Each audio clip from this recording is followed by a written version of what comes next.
नमस्कार बंधुरा रीतार होम किचेने आपनादेर स्वागत। आजकेर आमी बानाबो चिली आलू।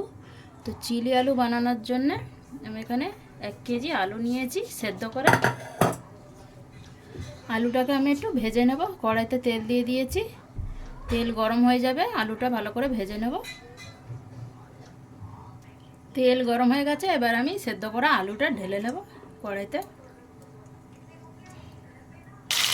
सेদ্ধ करा आलूटा ढेले दिएछि, এবারে ভালো করে ভেজে নেব তেলের মধ্যে।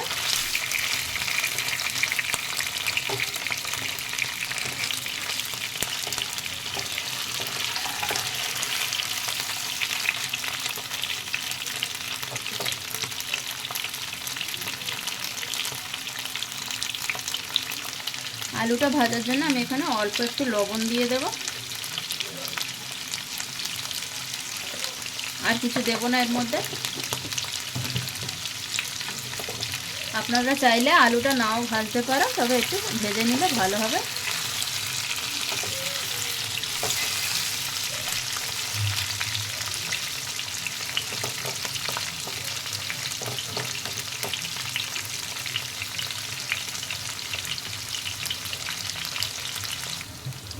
আলুটা কি সুন্দর করে ভাজা হয়ে গেছে, এবার আমি তুলে নেব। উল্টে দেব একটু। এই আলুটায় কিন্তু কোনো মশলা আমি দিইনি, শুধু লবণ দিয়েছি।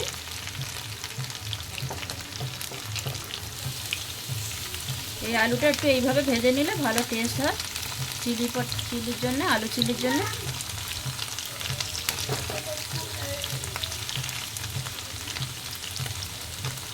সব দিকে ভাজা হয়ে গেছে, এবার আমি তুলে নেব। আলুটা আমি তুলে নিয়েছি, ভেজে রাখা আলুটা। এবার আমি ওই কড়াইতে একটু তেল দিয়ে দেবো আরও। এই আলু চিলি বানানোর জন্য একটু তেলটা বেশি লাগে, তার জন্য আমি আর একটু তেল নিয়ে নেব।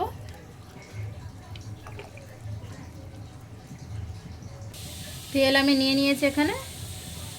এবার আমি এখানে কুচোনা পেঁয়াজ দিয়ে দেব। এখানে পেঁয়াজের ভাগটা আর বেশি পড়বে, এখানে পেঁয়াজ কুচি আর কাঁচা লঙ্কা কুচি দিয়ে দেব সবগুলো ঢেলে।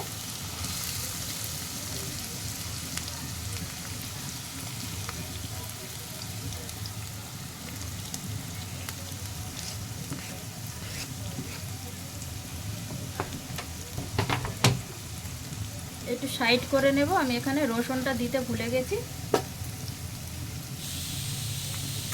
এখানে অনেকটা কুচোনা রসুন দিয়ে দেব থেতো করা, ভালো করে ভেজে নেব। এই আলু চিলি বানানোর জন্য এখানে পেঁয়াজটা বেশি লাগে একটু। 1 কেজি আলু নিলে 400 গ্রাম পেঁয়াজ নিতে হবে, আর একটা গোটা রসুনের কোয়া নিতে হবে। রসুনটাকেও ভালো করে ভেজে নিতে হবে।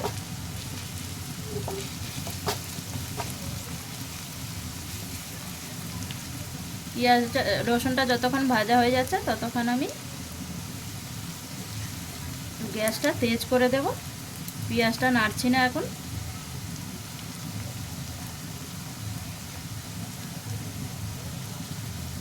বন্ধুরা, রসুনটা এখানে ভাজা হয়ে গেছে, একটু লাল লাল হয়ে গেছে। এবার আমি পেঁয়াজটাও ওর সাথে মিলিয়ে নেব। ভালো করে সব জিনিসগুলোকে একসাথে ভেজে নেব।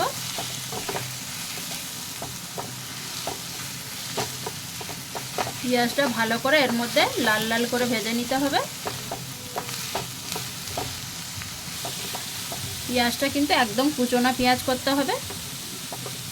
এবার আমি এর মধ্যে লবণ দিয়ে দেবো। লবণ দিলে পেঁয়াজটা ভালো করে তাড়াতাড়ি ভেজে যাবে। এখানে আমি লবণ দিয়ে দিলাম পরিমাণ মতো। আগেও আমি লবণ দিয়েছি আলুর মধ্যে। আবারও আমি ভালো করে নাড়িয়ে নেব।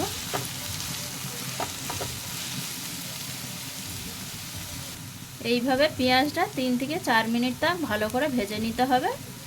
পেঁয়াজটা একদম ভালো রস বেরিয়ে যাবে, জল শুকিয়ে যাবে পেঁয়াজ থেকে।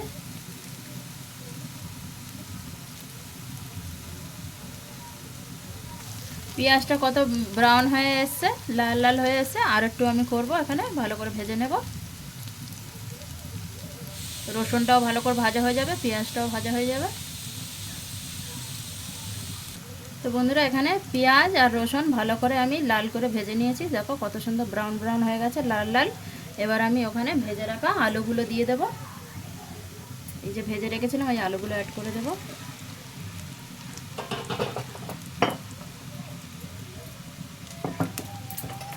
ওর ওপরে দেব আমি একটু হাফ চামচ গোলমরিচ গুঁড়ো,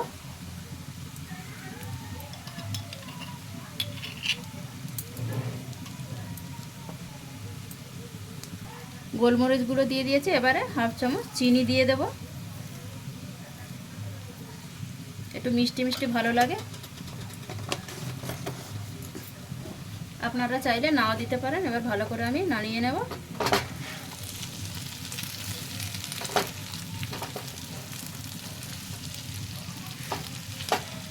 এইভাবে সবগুলোকে ভালো করে নাড়িয়ে নেব।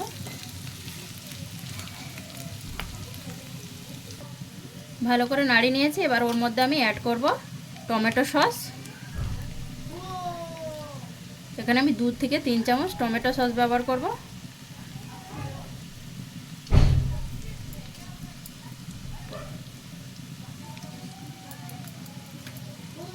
এবার দিয়ে দেব গ্রিন চিলি সস 1 চামচ, আর দিয়ে দেব 1 চামচ সয়া সস।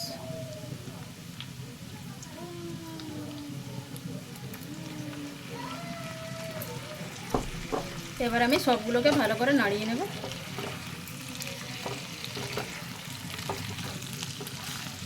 এই রেসিপিটা আপনারা একবার বাড়িতে ট্রাই করে খাবেন, কত সুন্দর লাগবে। এটা রুটির সাথেও খুব ভালো লাগে খেতে। এর মধ্যে আপনারা হালকা করে জলও দিতে পারো।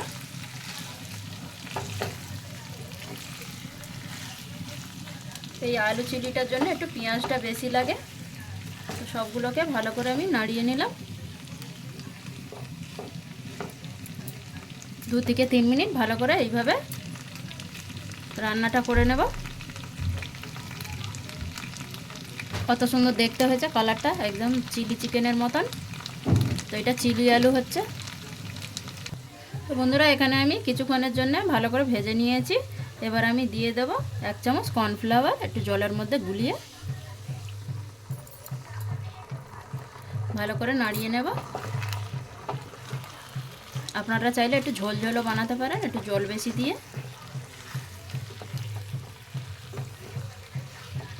আর আমি 2 থেকে 3 মিনিটের জন্য একটু ভালো করে রান্নাটা করে নেব, পাকিয়ে নেব এইভাবে। তো বন্ধুরা এখানে আমার চিলি আলু রেডি একদম। আপনাদের কেরম লাগলো জানাবেন, কমেন্ট করবেন, শেয়ার করবেন। আপনারাও একবার বাড়িতে ট্রাই করে খাবেন এইভাবে, খুব ভালো লাগবে রুটি পরোটার সাথে। দেখুন কত সুন্দর কালার এসছে, এতে খুব সুন্দর খেতে হয়েছে। আপনারাও একবার ট্রাই করবেন এইভাবে, খুব সিম্পল। আপনারা কর্নফ্লাওয়ারও না থাকলে এখানে ময়দাও ব্যবহার করতে পারেন। ধন্যবাদ।